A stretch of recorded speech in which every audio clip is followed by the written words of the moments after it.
চলো আজকের রেসিপি হচ্ছে ডিমের কচুরি।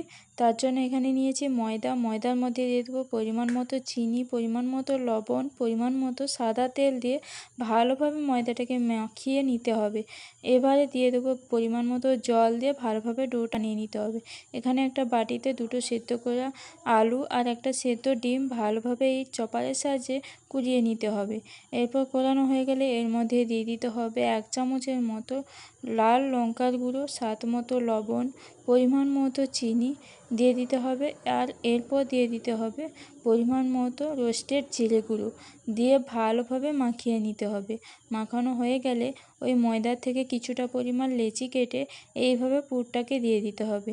দিয়ে সুন্দর করে গোল পাকিয়ে তেলের বেলনি চাকতিটা ভালোভাবে তেল লাগিয়ে নেওয়ার পর ভালোভাবে গোল গোল করে বেলে নিতে হবে, যাতে একটুও লেগে না যায় সেই মতো অনুযায়ী তেলটা দিতে হবে।